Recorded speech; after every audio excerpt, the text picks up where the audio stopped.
డబ్బున్నవాడే ఉన్న చదువులు లేదంటే గవర్నమెంట్ స్కూల్ వరకు చదువుకొని ఇంకా వాళ్ళు అంతటితో ఆగిపోవాల్సిందేనా? ఆ పరిస్థితి వస్తుందా? నాకు ఇవాళ ఒక ఈనాడు వార్త చూశాక అనిపించిందండి. ఈనాడులో ఒక మంచి వార్త వేశారు. ఇది చూశాక ఓకే అయితే దీనికోసమే చేస్తున్నారేమో అనిపించింది అనమాట. ఏంటయ్యా అంటే మన రాష్ట్రంలో ఇప్పుడు బీహార్ నుంచి వీళ్ళు కూలీలు కార్మికులు కావాలని ఒక వార్త వేశారు. మన దగ్గర వెళ్ళిపోయారు, వెనక్కి రావట్లేదని. మన దగ్గర ఉన్న కార్మికులకి ఇప్పుడు ఏమవుతున్నది, భవన నిర్మాణ కార్మికుడు ఇదివరకు 300 తీసుకునే వాళ్ళు ఇప్పుడు 700 అడుగుతున్నారు, 900 కూడా అడుగుతున్నారు. మేస్త్రి గారు 1500, 2000 అడుగుతున్నారు.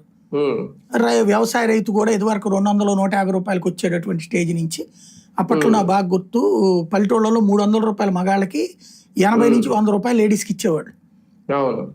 అట్లాంటి స్టేజీలో చూసాం మన కళ్ళు ఎదురు. ఇప్పుడు వాళ్ళది 500 నుంచి 700, 900 అడుగుతున్నారు. కాబట్టి మనం ఏం చేస్తున్నాం, ఇతర రాష్ట్రాలలో పిలుస్తున్నాం. ఇప్పుడు అది అయిపోయింది. ఇప్పుడు ఇక భవిష్యత్తులో చదువుకోవాలా, ఏం చేయాలి? కూలి పనేగా చేయాల్సింది, కుమస్తాగిరినేగా చేయాల్సింది, లేదంటే వృత్తి పనుల వైపు వెళ్ళాలి ఇంకా. అది ఇక కాబట్టి రాబోయే రోజుల్లో మళ్ళీ మనకి మంచి కూలీలని సప్లై చేయబోతున్నారు బాబు గారు. అవునా? అంటే అది ప్రమోషన్ ఇస్తున్నారు. అంటే ఇక ఉద్యోగాల కోసం అడగక్కర్లేదు, చదివిస్తే కదా ఉద్యోగం అడిగేది, నిరుద్యోగం అనేది.